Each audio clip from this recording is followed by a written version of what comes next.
kapur nyoto ayo karto marmo. Apa kabar ini? Panten jarak perkara kuwi sing nglorotake marang kadangku si Werkudara. Cethuk Kurawa saya ketok alane ngripang-ngriping marang para kadangku Pandhawa. Mbuh, redep. Yen wis timbul Werkudara malah ketekan rene kon sembah dalamaku lancang pangucapmu. Ketemu Werkudara bakal tak trikong kuandane lancang pangucap. Semboto pangajap watu bisa ngangkai marang si Anoman. Wani haraku apa sedati merpat batangmu. Lenoh pangindamut candak sebagai bantul kuno balumu kelakon barat.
Ayo, maju.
Aduh. Hei! Ah! Hei! Ah! Cirine sreng. Ciro lu. What?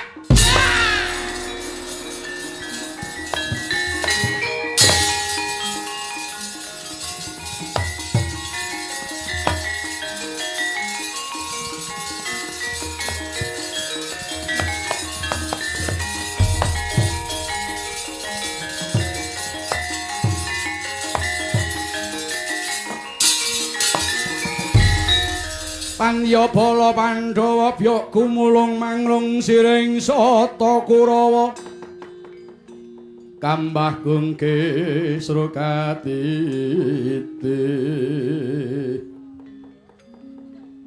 merut larut katuting para ratu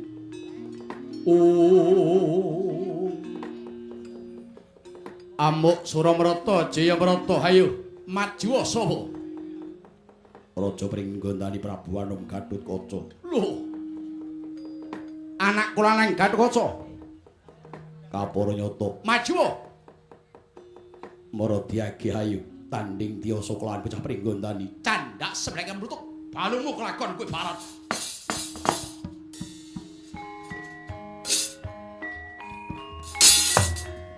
Ho.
Ora dikira tiru amar.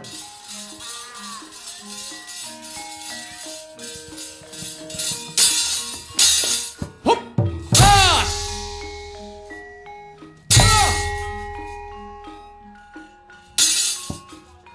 Waduh, kejadian.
ora anak, ora bapak.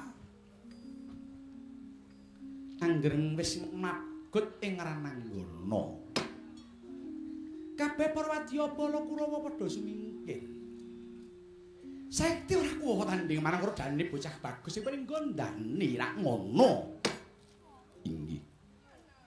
Ingkang mengkono kula garwaca.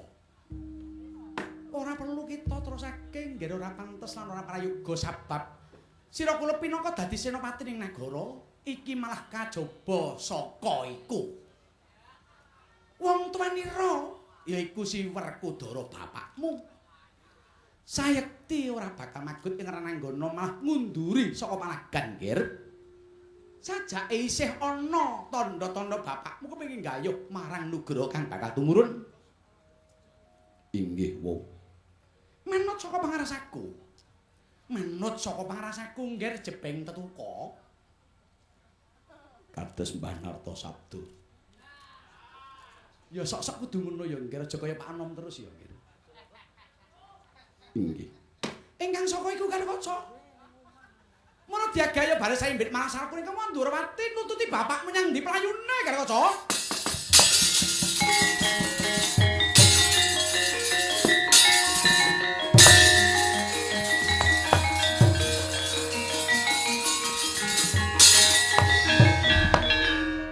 Miat langening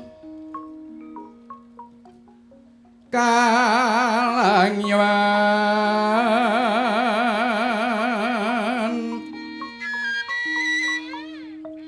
aglar pandam muncar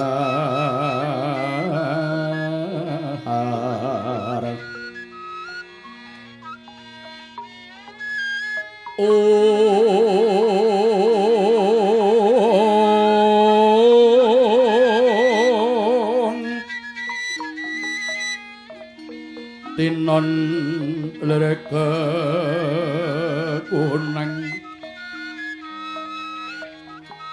suram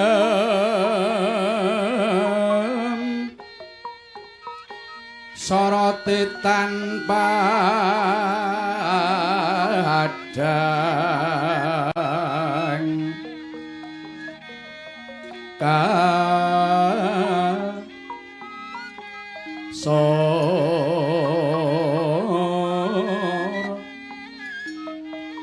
rot lan bajari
dasare mangsa ketiga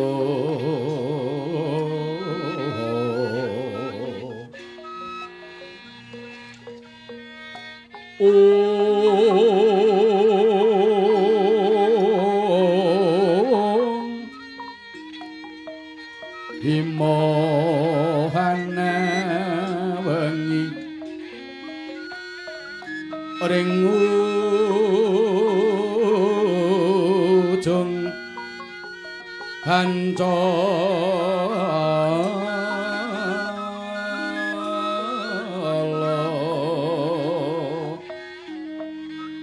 senen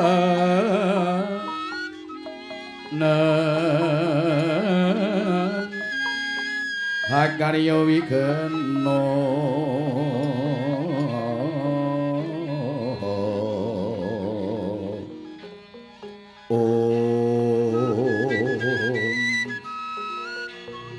miwah sining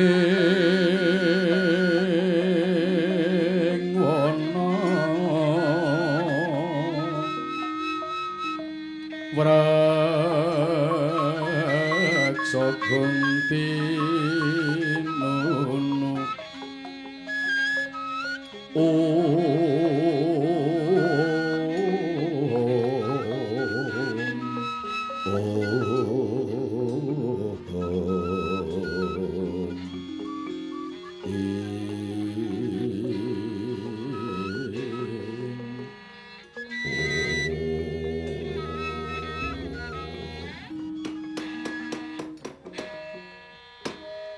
ajar sabar Ratu Ndhuwurwati Tundenata pringgon dari Prabu Anunggarukaca.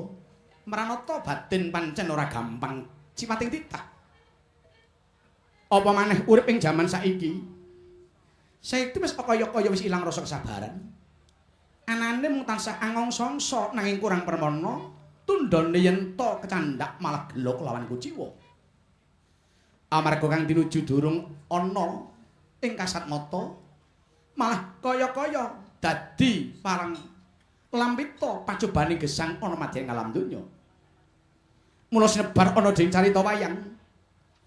Dadi wayangane wong urip kelawan wayangane wong mati tumuju marang urip ingkang piguna. Tumraping pigunaning urip uga matine sahid. Kusnul Kotimah amarga anggone ibadah ora kendhat siang pantara ratri. Sinegek ingkang cineta nggih waka capa. Kaya isih nglatih kesabaraning para titah pujangkara nggone Maranata budaya bangsa aja nganti luntur lan tawur. Tetawure dadya busana panggesanging tumrap titah nggone padha ngerti marang budayane dhewe. Sinambung ora kaya madyaning kayangan Suralaya, yuang jagat Girinata.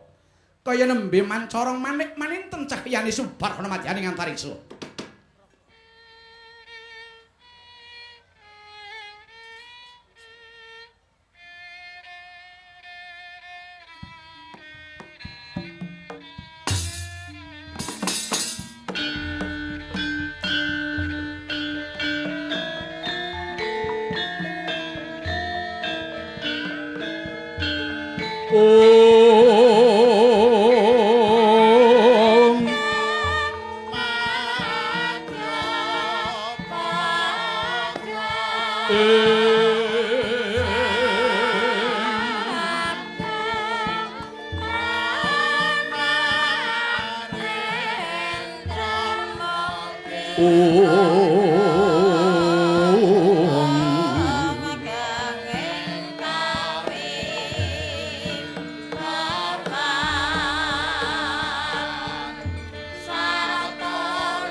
Ramyang-ramyang jagat wetan maya-maya jagat kulon.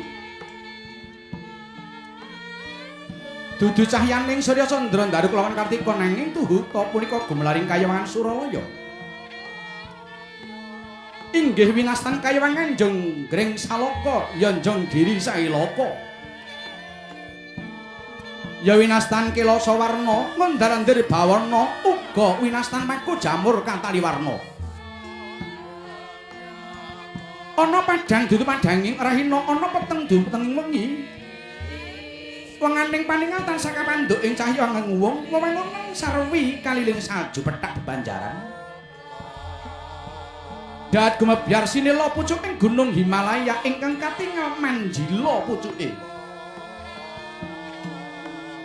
Ting palancuner kilat sisiring langit renggan ing kadewatan tan ana kang kuciwa.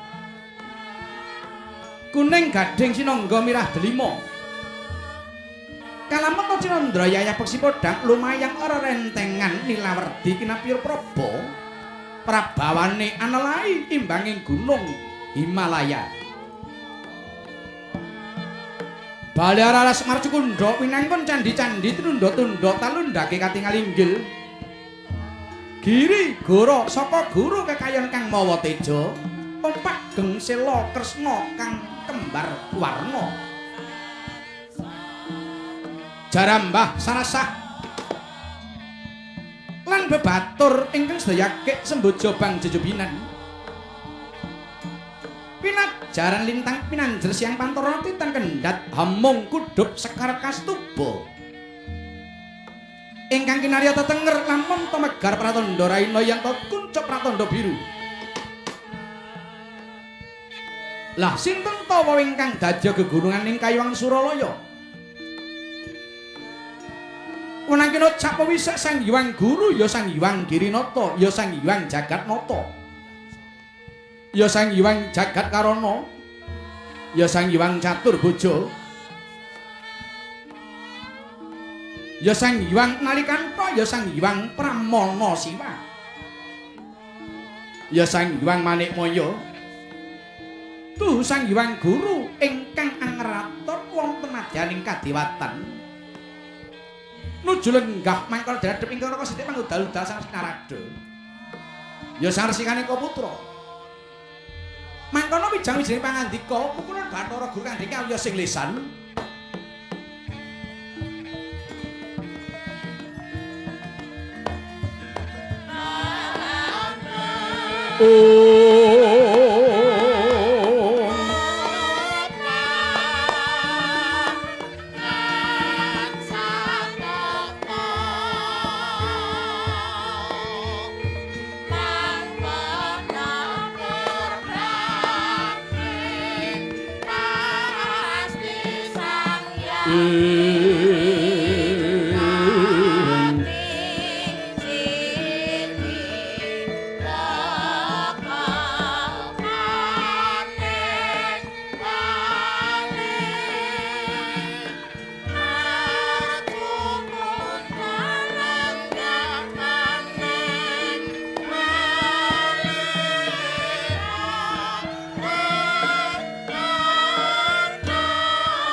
Kinarebet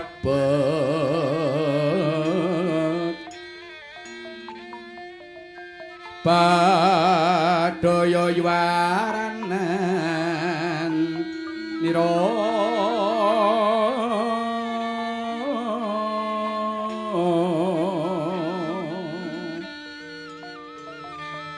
salahira wingit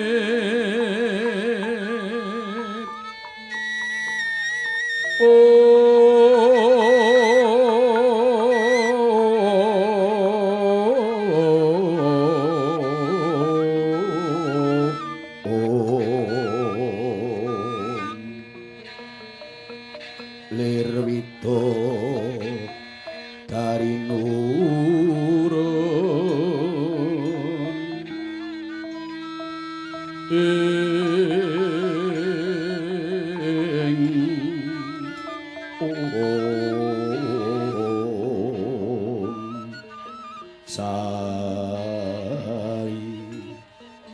sari Lirwito dari nurun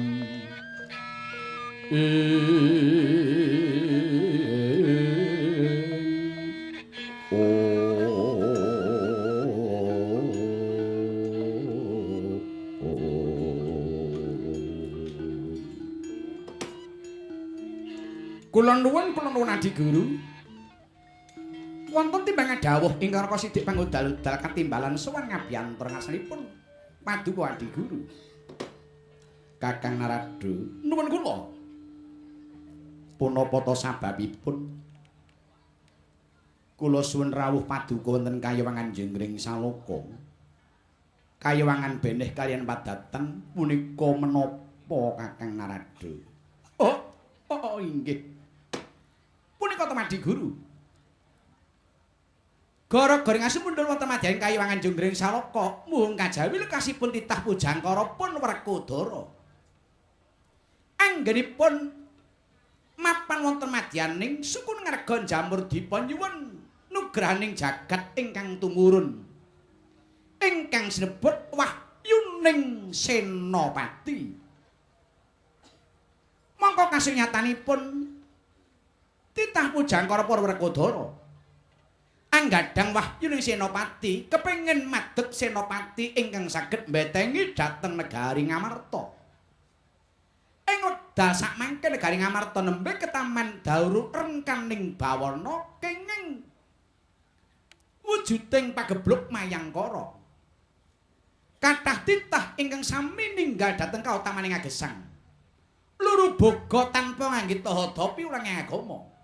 Malah nerak dhateng pagering utama satemah numbuk bentus nawugawar. Lakuning titah ing Ngarcapada dumunung wonten Ngamarta.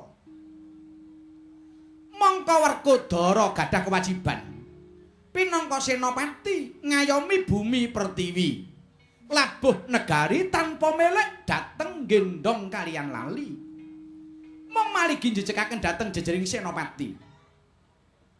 Werkudara kepengin dados satriya ingkang guna kaya kaliyan purun. Wateke si Werkudara sabab napa ngangge jejeg piyadhekipun ngangge paugeran sipating satriya guna kaya kaliyan purun. Werkudara duwe sumpah lamun ta dadi satriya kang piguna. Tegese pinter lan trampil nalika ngabdi marang bangsa lan negara. Tansah sikep samubarang ngamu lan kabisan kanoragan. Ora mung makarya nalikane nampa jejibahan nanging uga ngupaya kasil kang gawe rena penggalih marang Ratu Gusti lan kabeh para kawulanipun Adi Guru. Menika tembung guna. Werkudara kepengin nglenggahaken dhateng tembung kaya tegese kaya sarwa cukup ing sambubarang nalika diutus marang Ratu Gustine. Amung sendika dawuh lan besok menang perang kanthi Rajrabrana.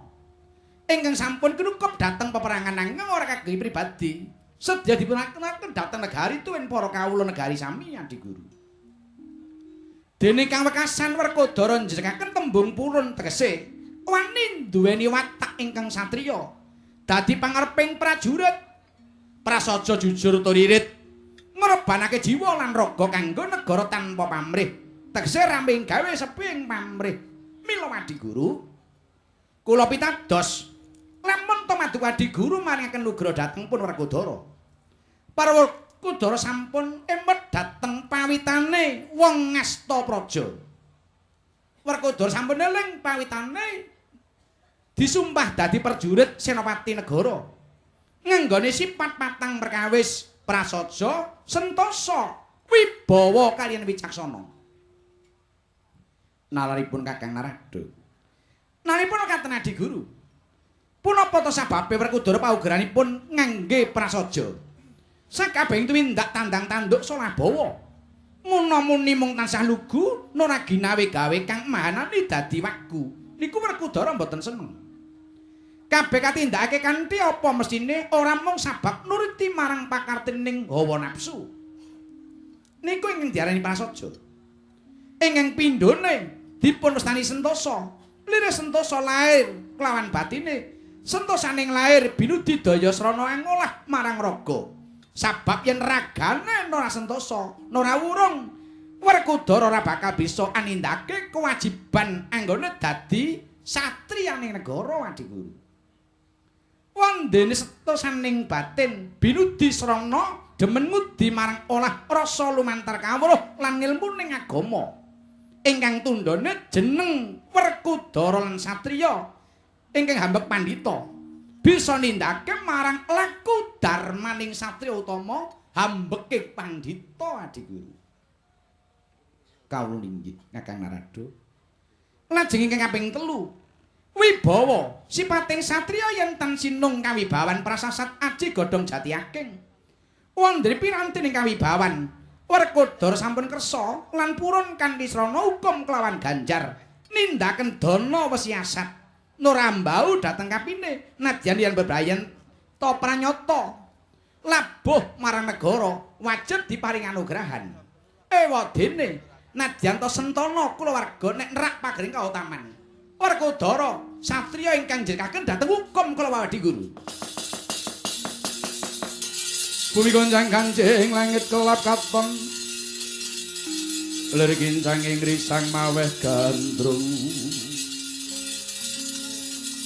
Sabarang kadul wuger